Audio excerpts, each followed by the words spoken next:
Recently, Saudi Arabia has been implicated in the murder of a journalist for the Washington Post, Jamal Khashoggi. Now, that and the investigation around that murder is making people take a second look at how much influence Saudi Arabia has in U.S. politics. Now, why does that? I mean, how are the two things related? Well, I can point to the response from President Trump when in the administration as it pertains to Saudi Arabia. So right now, Mohammed bin Salman has strongly denied that his government had anything to do with it before backtracking and saying we might have accidentally killed him during an interrogation. Oops, but we didn't order it, though. I didn't order it, at least. The royal family didn't order it. They must have done it on their own. Now, Trump says, oh, yeah, I believe him. It was a strong, strong denial. Now, you could say, and I think this is mostly the case, to be clear, Donald Trump just believes dictators because, well, they make a strong case. And all Donald Trump cares about is, are you strong? Well, if you strongly deny something to him, that means, oh, well, yeah, I strongly deny things all the time that aren't necessarily true, so I'm going to believe you anyway. Because that's what I do. You and I are a lot alike in that regard. But another part could be the money. So Donald Trump himself has a lot of investments in Saudi Arabia and has gotten a lot of money from Saudi princes, people who are very, very wealthy. And so have people around his campaign.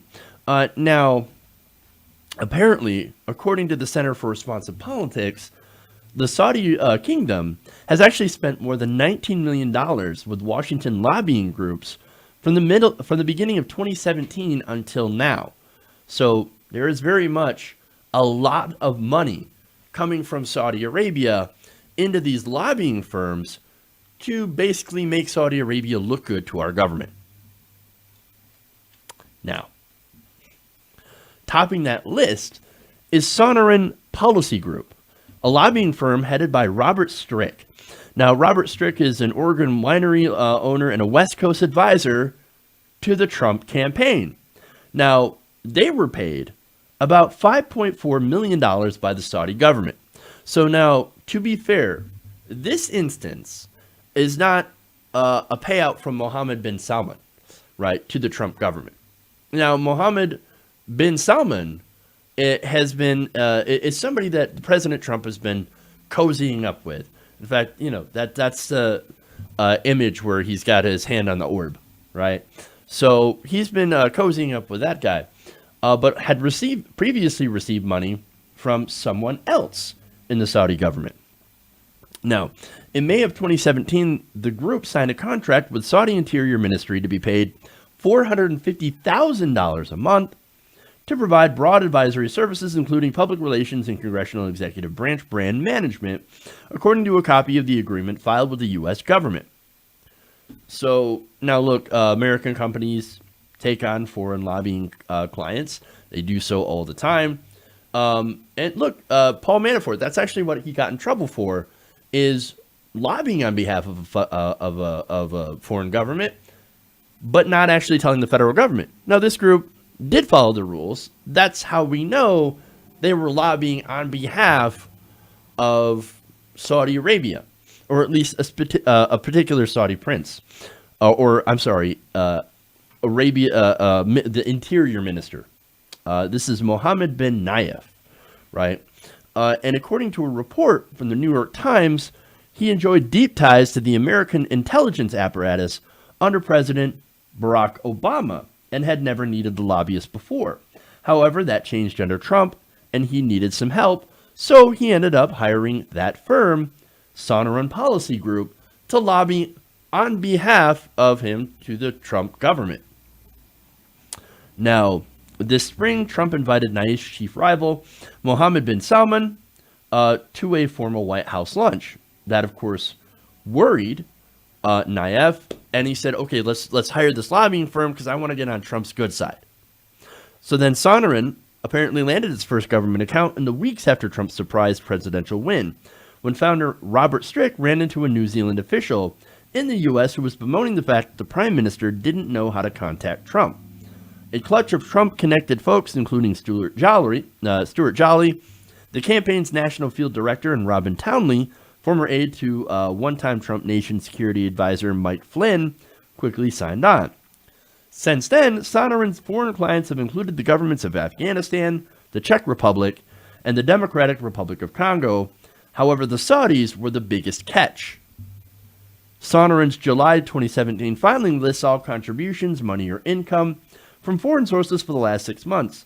SBG was paid upfront for an entire year by the Saudi ministry for a total of $5.4 million.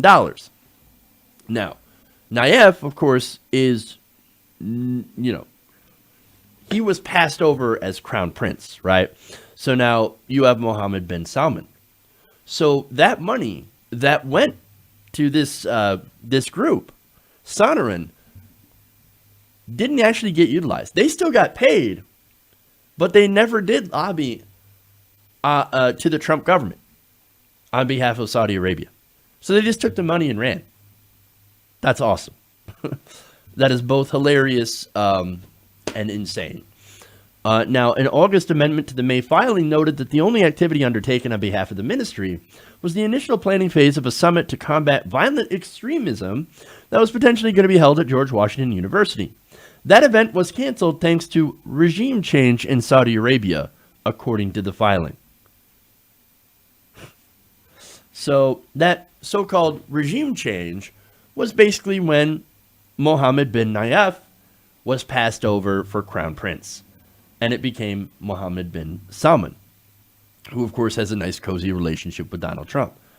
Sonoran kept the cash, but had no power. The client had no power. SBG was excited about working with the Saudi Interior Ministry to help combat violent extremism. And of course, this is just all like, no, this is bullshit. They weren't actually going out there to combat violent extremism. You're kidding, right? No, this is a way to ingratiate Nayef with the Trump government in case he became crown prince, which he did not, but they still ended up keeping the money. Now, the firm said in a statement at the time to Politico, due to internal circumstances in the kingdom, our contract was truncated, and SBG was unable to implement our unique strategy services. We look forward to again working with our vital ally, Saudi Arabia, and bringing our global reach to the fold as we do for all of our clients. SBG didn't respond to questions about the $5.4 million deal, but nonetheless, Washington lobbyists did note that, boy, that is a lot of money for any government to give a lobbying firm. And that's why it really stood out. Like, that's a lot of cash. Now, I want to show you this because it's not just an issue with the Trump administration. Like, I wanted to bring this story up because it actually illustrates how foreign governments use Washington lobbying firms to basically funnel money for influence. And let me show you some of the biggest companies that do that. Now, this is 2017 to 2018, right? So this is just last year. And you can see already the amounts of money are pretty staggering. Here you have the Sonoran Policy Group, of course, getting $5.4 million. You have Aramco Affiliated Services, $5 million. And then, of course, you've got the Podesta Group, headed by Tony Podesta, brother of John Podesta, getting $4.5 million to lobby on behalf of Saudi Arabia. So if you guys ever really wonder why Saudi Arabia, why we care so much about what they do, for one, it's because they give people a lot of money. They lobby our politicians, which they shouldn't be able to do. Like, foreign lobbyists should be banned. We should ban all lobbyists, and we should ban all lobbying money, get all the money out of politics. But again, the reason that I show you this is to show you how much influence they have. And one of the reasons why we are Saudi Arabia's top ally, despite the fact that they murder journalists, allegedly, and that, you know, they punish people for ridiculous things, apostasy, witchcraft, they cut off people's heads. And you know, the Trump administration is the same people that were saying, you know, the ISIS, they cut off people's heads. Well, so does Saudi Arabia. What makes them different? Well, it's because we can do oil deals with Saudi Arabia. We get a lot of oil. We get the petrodollar, right? They supply us with cheap oil.